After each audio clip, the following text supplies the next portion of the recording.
A very good evening. Welcome to State of Business on our television. I'm Ashin Sunny Singh. Let's have a look at the headlines for today.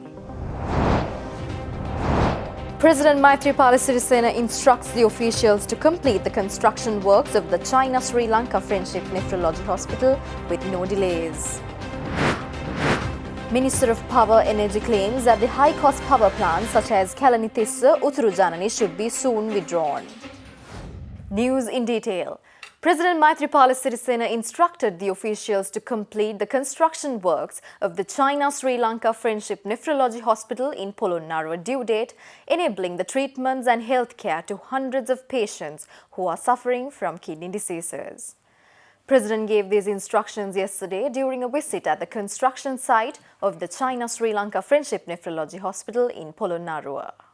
The Chinese funding for the kidney hospital is a result of the discussions held between President Sirisena and Chinese President Xi Jinping during the former's official visit to China in 2015. The hospital will be the largest nephrology hospital in South Asia and will be equipped with the state-of-art laboratory and theatre facilities to treat kidney patients. The hospital will also consist of 200-bedded ward complex, OPD with 100 dialysis machines and 6 modern operation theatres constructed at a total cost of 12 billion rupees. President was informed that the preliminary construction work has been completed and the hospital will be ready for full functioning by the end of July in 2020. Minister of Power, Energy and Business Development Ravi Karunanayake asserted that high-cost power plants such as Kalanithissa, Uturujanani should be soon withdrawn. The minister made this claim at the launch of the new CEB Care software held yesterday at the Bandaranaike Memorial International Conference Hall.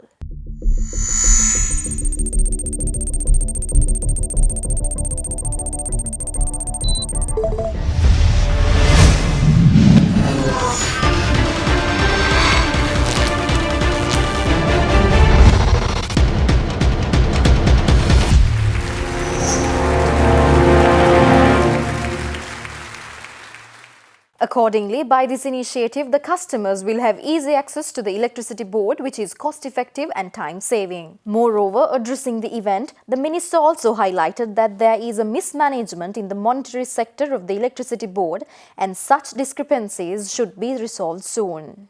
He further noted that the electricity board should initiate contacts with other foreign companies within the next 3 to 4 months. Meanwhile, the minister also pointed out that no changes will be made in the solar power project and that the ministry together with the electricity board is taking efforts to increase the solar power project by 500%.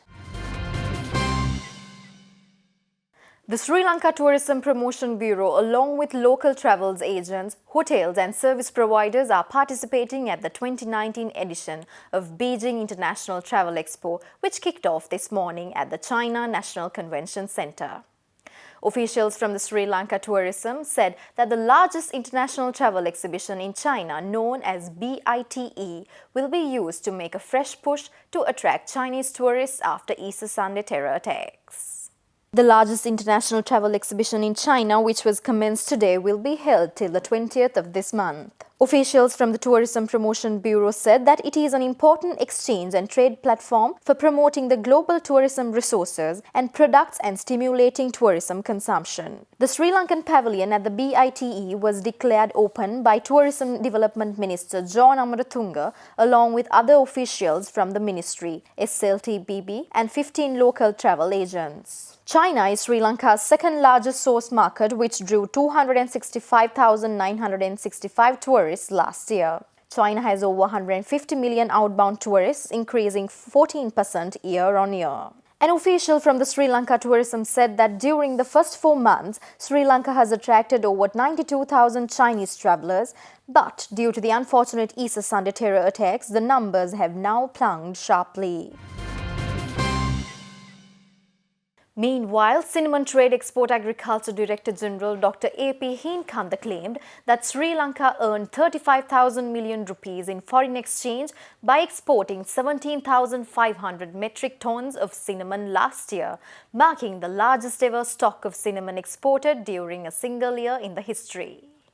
Accordingly, Dr. A.P. Heenkanda added that about 80,000 acres are under cinnamon cultivation at present, and it is the economic sustenance to nearly 100,000 people. Mexico bought 55% of exports last year, the Cinnamon Trade Export Agriculture Director General said. He also said that cinnamon exports accounted for 54% of Sri Lanka's export agriculture sector earnings last year.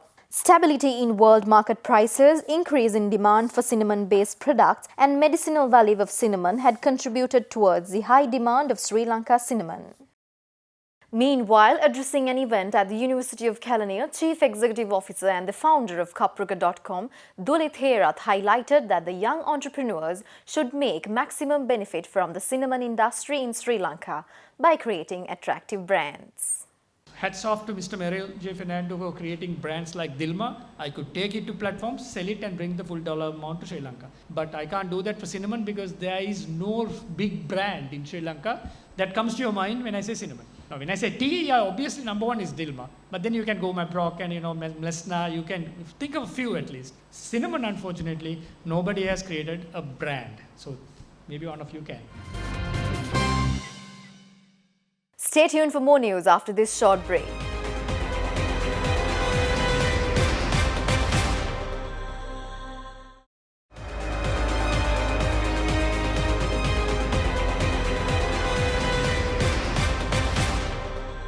Welcome back after the break. General Manager of Korean-based SsangYong Motors, Kim, manifested his confidence over collaborating with micro-holdings in Sri Lanka at the launch of its latest fourth-generation Colombo for the Sri Lankan market, mainly targeting at the permit holders. Moreover, he emphasized how the economic interconnectedness between SsangYong and micro-holdings is profitable for the global economy and the local economy. We are very happy to have a collaboration with Micromotor. We started the collaboration since 2006 and it has passed already 13 years. We are very much satisfied for their managing quality of assembly quality, and we provide our technology and they assemble our model here. So it contributes to the local economy and also provide good product to the customers. Very much we are satisfied on that. So now we are launched the Colombo. This model is brand new model, SUV segment. And this model is, we developed this model more wider and lower. The wider and the lower is future trend of the SUV now. So this, especially the interior, there are big wide screen. You can see it soon, but the wide screen and the very beautiful interior is our the strong point. So through this collaboration with Micro and Dr. Lawrence and with us, I hope Sri Lankan customers enjoy our product. Health, Nutrition and Indigenous Medicine Minister Dr. Rajatha Sena assured that he will not allow anyone to import Chinese cigarettes to Sri Lanka, and the country has already plans to completely ban the cultivating of tobacco in Sri Lanka by 2020. Addressing a ceremony to mark World No Tobacco Day organized by the National Authority on Tobacco and Alcohol at Batharamulla yesterday, Health Minister Rajatha Sena said that a total of 40% of the income of poor people in Sri Lanka is spent on smoking, and youth start smoking from the age of 20. Minister also said that he got to know about a plan by the Finance Ministry to import Chinese cigarettes targeting the Chinese people in Sri Lanka. Commenting over the issue, he said that there are only 6,000 Chinese workers in Sri Lanka at present, while there are around 10,000 Indian workers.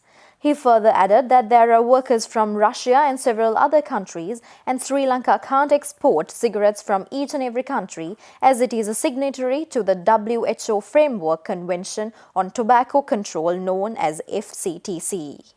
The Health Minister's comments were approved by NATA Chairman Dr. Palitha Abekon, who added that any plan to import cigarettes goes against the tobacco control policy of the government and that all efforts will be taken to prevent this from happening.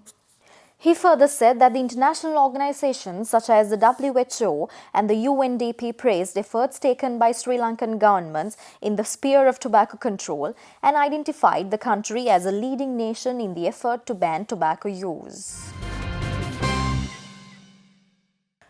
Sri Lankan stock market authorities reached out to new fast-growing companies in the central hill country town of Kandy to encourage them to list and raise funds on the Colombo Stock Exchange. The event was part of a series of regional forums conducted on the Empower board with the objective of creating awareness on equity-based capital raising, particularly among small and medium-sized entrepreneurs around the country. A statement issued by the Colombo Stock Exchange said that the participants were provided a room to discuss on the funding requirements, growth prospects, and opportunities to fund growth through the CSE's Empower board. Empower is the latest listing platform introduced by the CSE and follows the main and Derisavi boards. Previously, Stock Exchange and the Securities Exchange Commission have reached out to entrepreneurs based in Anuradhapura, Negombo and Kurunegala. Speakers at the event included CSE Chief Executive Officer Rajiva Bandaranaike and Vice President at National Development Bank Viraj Vijay Singha, Director for External Affairs and Surveillance at SEC Tushara Jayaratna and several others. Let's take a look at few stories for the day in brief.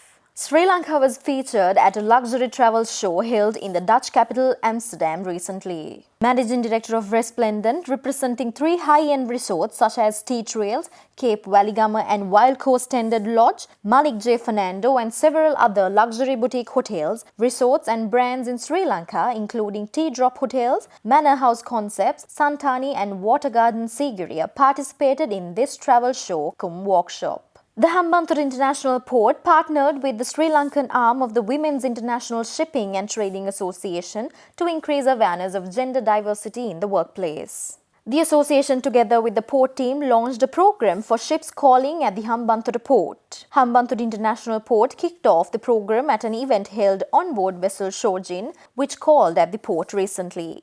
The Sri Lanka Export Development Board, in collaboration with the Sri Lanka Embassy in Thailand, organized a technical exposure and capacity building program for 12 small and medium-sized enterprises, including food and beverage export potential entrepreneurs, coinciding with Thai FEC's World of Food Asia 2019. The exposure program was held in Bangkok in Thailand from 27th May to 1st of June 2019. Accordingly, EDB has organized this program under the 2000 New Exporters Development Program to develop 2000 entrepreneurs to become exporters by 2020 at regional level.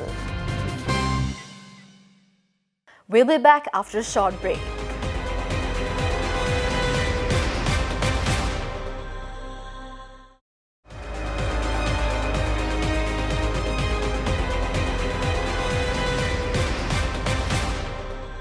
Welcome back after the break. Trading at Colombo Stock Exchange ended on a mixed note today. The all-share price index dropped 9.33 points to close at 5,375.6 and the S&P SL 20 gained 3.1 points to close at 2,515.34. The turnover was 1,094 billion rupees with 40.9 million shares were traded. Up next are forex rates.